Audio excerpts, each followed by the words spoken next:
जुर्म और आतंक की दुनिया में एक ऐसा नाम जिसे सुन करके पुलिस भी थर्रा उठती थी, उसका नाम था अमन साह। कैसे अमन साह अमन साव बना?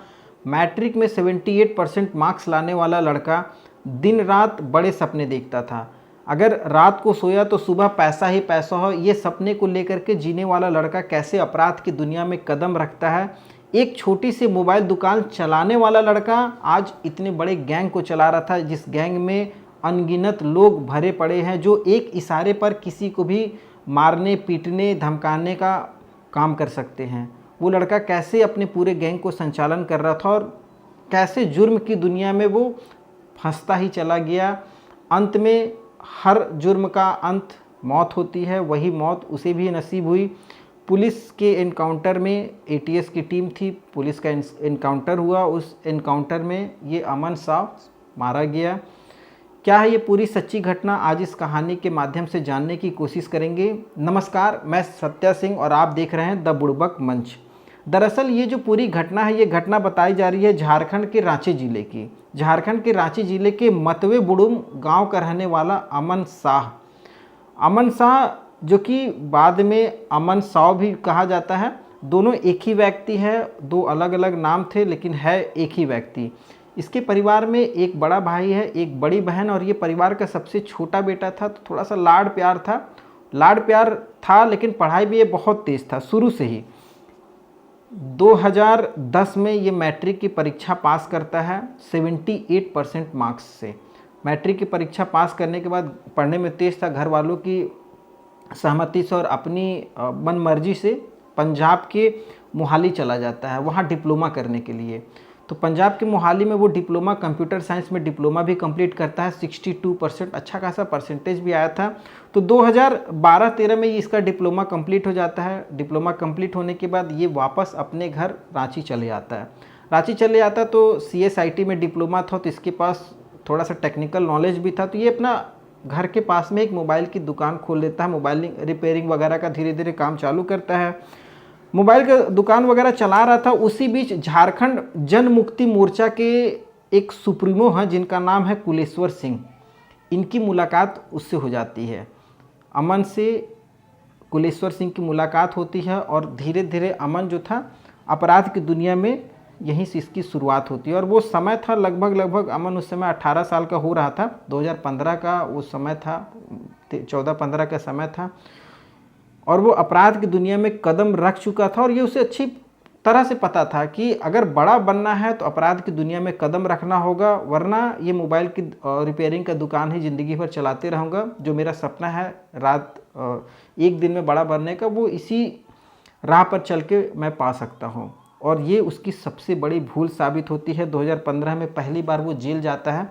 जेल में उसकी जो मुलाकात होती है वो सुजीत सिंह और मयंक सिंह से मुलाकात होती है। और ये जो दोनों लोग थे उग्रवादी संगठन से जुड़े हुए लोग थे।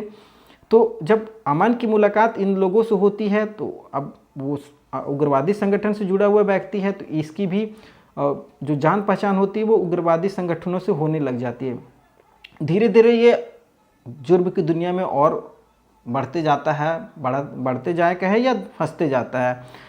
वहाँ इसकी जुर्म की दुनिया बढ़ते जाती है और 2019 में ये एक बार फिर से वापस जेल जाता है और 2019 में ही ये जेल से भाग जाता है। अब जेल से भागता है, भागने के बाद अब इसके कारनामे जो थे वो बड़े होने लग जाते हैं, लोगों के बीच इसकी खौफ होने लग जाती है। यहाँ तक कि पुलिस डिपार्टमेंट भी इसके नाम से थर्राती थी। बड़े बड़े नेता हो, चाहे पक्ष हो विपक्ष हो, सभी को इसके नाम से डरते थे। कोई इसके खिलाफ कोई बोलने की हिम्मत नहीं करता था। नाम ही काफ़ी था, अमन साव, हर कोई डरता था। इसकी जो कुछ घटनाएं थी वो घटनाएं इस तरीके की थी कि लोग इससे कांपते थे, चाहे वो बिल्डर हो या आप झारखंड में बिहार में कोई बिजनेस करना चाहते हैं, नया उद्योग करना चाहते हो, तो इसकी गैंग को रंगदारी भी देनी पड़ती थी। बिना रंगदारी दिए आप झारखंड में कोई काम नहीं कर सकते थे। उसी में से कई इस पर केस भी लगे, जिसमें एक केस था 7 मार्च 2025 में जो हाल फिलहाल में लगा है। रांची के कोयला कारोबारी विपिन मिश्रा को गोली मरवाई थी इसके गैंग के सदस्य में, जिसका इसका नाम आया था। और इसकी सबसे बड़ी दिलेरी थी, ये सोशल मीडिया के माध्यम से जो भी घटनाएं करता था उसकी बेधड़क जिम्मेदारी लेता था कि हाँ मैंने ये किया है, मेरे गैंग के सदस्यों ने किया हुआ है। सोशल मीडिया पे एक से एक राइफल और बंदूक वगैरह इस तरीका का प्रदर्शन करना, लोगों को दिखाना, और अपनी वाहवाही करना, लोगों के बीच एक डर का माहौल, खौफ का माहौल बनाना इसका मेन उद्देश्य था। एक और केस इस पे लगा था 6 अप्रैल 2024 को। बर्बरी कंपनी को धमकी भी दी थी इसने कि अगर तुमको झारखंड में अपना बिजनेस करना है तो तुमको रंगदारी देना पड़ेगा, वरना बिना रंगदारी दिए तुम झारखंड में अपना बिजनेस नहीं कर सकते हो। 7 जुलाई 2023 का भी एक केस है। रांची के अरगोड़ा में रंजीत गुप्ता को इसने गोली मारी थी। इसने और इसके सदस्यों ने मिलकर के गोली मारी। 9 मई 2023 को ऋत्विक कंपनी के प्रोजेक्ट कोऑर्डिनेटर शरद कुमार की हत्या में भी इसका नाम दर्ज किया गया है। अब इतने सारे केस इस पे चल रहे थे। ऐसे बताया जाता है कि लगभग कुल 150 से भी अधिक केस जो हैं इसके ऊपर डायरेक्टली इनडायरेक्टली लगे हुए हैं। और ये मतलब इतना ज़्यादा इसका खौफ हो चुका था कि मतलब पुलिस भी थर्राती थी इसके नाम से। लोग इसके नाम से थोड़ा सा डरते थे कि हाँ अमन कुमार, अमन साहू, काफ़ी लोग थे। धीरे धीरे इसका गैंग भी बड़ा होने लगा। जब घटनाएं बढ़ी होती हैं तो जो आपराधिक प्रवृत्ति के लोग होते हैं वो उसके साथ जुड़ना शुरू कर देते हैं। तो इसकी गैंग में बताया जाता है कि जब तक इसकी हत्या होती है तब तक इसकी गैंग में 144 लोग जुड़ चुके थे, जिसमें 99 लोग अभी जेल से बाहर हैं। लगभग 45 लोग अभी भी जेल में बंद हैं इसके गैंग से जुड़े हुए जितने सदस्य थे। तो कुल मिलाकर के अब तक इस पे 150 से भी अधिक, चाहे वो उड़ीसा हो, बिहार हो, झारखंड हो, मलेशिया हो, कनाडा हो, हर जगह इसका आतंक चल रहा था। अब इसी जुर्म के सिलसिले में एनआईए को एक केस में इसको छत्तीसगढ़ जेल में ये बंद था, पुलिस की गिरफ्त में था। छत्तीसगढ़ के रायपुर से इसे झारखंड लाना था, वहाँ के जेल में, झारखंड के जेल में रांची लाना था। तो अब ये जो जिम्मेदारी थी, ये जिम्मेदारी कोई काबिल ऑफिसर को ही दिया जाता है। तो झारखंड एटीएस में प्रमोद कुमार सिंह जो कि एटीएस के डीएसपी थे, वही प्रमोद कुमार सिंह जो 2022 में धनबाद में बैंक लूट कांड हुआ था, याद होगा आप लोगों को। उस लूट कांड में जो भी लुटेरे थे उनको सरेआम गोली मार दी थी, इन्होंने गोली मार करके हत्या कर दी थी, एनकाउंटर कर दिया था। वही प्रमोद कुमार सिंह को, अमन साहू को रायपुर से झारखंड लाने की जिम्मेदारी मिली। और ये दिन था लगभग मंगलवार 11 मार्च का। 11 मार्च को रायपुर से पुलिस का काफिला 3 गाड़ियों में झारखंड आ रहा था। तो इसी बीच जब सुबह का 9:15 हो रहा था तो पलामू के अनहारी डोढ़ा घाटी में, वहाँ पर अमन साहू की गैंग से जुड़े हुए कुछ लोगों ने बमबारी की शुरुआत कर दी पुलिस की गाड़ियों पर, काफिले पर, ऐसा पुलिस का कहना है। अब क्या सही है क्या गलत है ये तो पुलिस जाने और वहाँ मौजूद लोग जाने, लेकिन जो निकल करके खबर आ रही है वही है कि उसकी गैंग की तरफ से पुलिस की गाड़ियों पर बमबारी की गई। अब इस बमबारी में मेन मकसद था अमन साहू को वहाँ से भगा करके ले जाना। तो अमन साहू भी मौका देखा, पुलिस के एक सिपाही से उसका राइफल छीन करके वहाँ से पुलिस के ऊपर फायरिंग करने की सोचा कि फायरिंग करके मैं भाग जाता हूँ।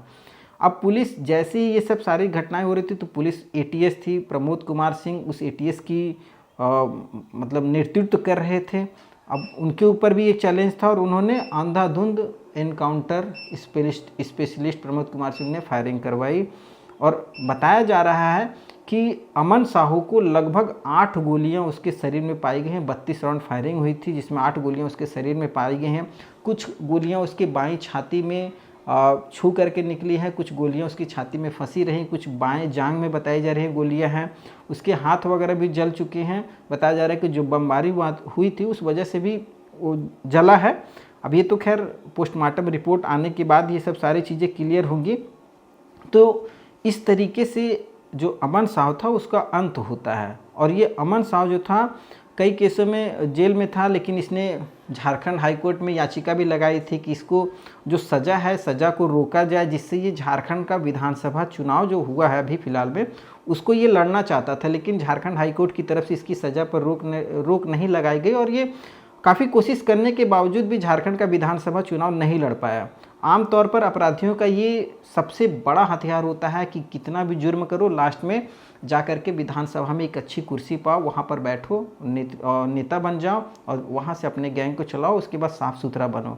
ये सब होता है खास करके बिहार में, झारखंड में, साउथ वगैरह में भी बहुत ज़्यादा ये सब सारी चीज़ें होती हैं।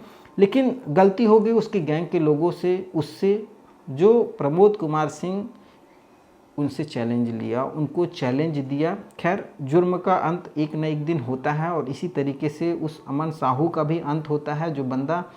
जो लड़का मैट्रिक में 78% ला करके दिन रात बड़े होने के सपने दिखता था। तो सिंपल सी बात यही है कि पैसा कमाने का कोई शॉर्टकट जरिया नहीं होता है। आप नॉर्मल तरीके से भी पैसा कमा सकते हैं। अपराध की दुनिया में ही केवल पैसा नहीं होता है, बहुत सारी ऐसी दुनिया है, बहुत सारे ऐसे काम है जहाँ पर आराम से पैसा, इज्जत सब कुछ कमाया जाता है। बताया जाता है कि अमन साहू और जो पैसा अपराध की दुनिया में कमाता था, उस पैसे से वो प्रॉपर्टी खरीदना, घर खरीदना, होटलों में इन्वेस्ट करना, ये सब सारी चीज़ें मतलब अपने बिजनेस को बढ़ा रहा था।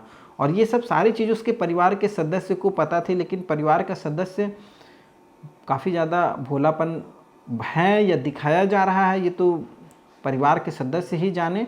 लेकिन इतना ही कहा जाएगा इस कहानी के माध्यम से कि अपराध का अंत एक न एक दिन ज़रूर होता है और हमें भी अपने आसपास घटने वाली ऐसी आपराधिक घटनाओं से सचेत रहना चाहिए।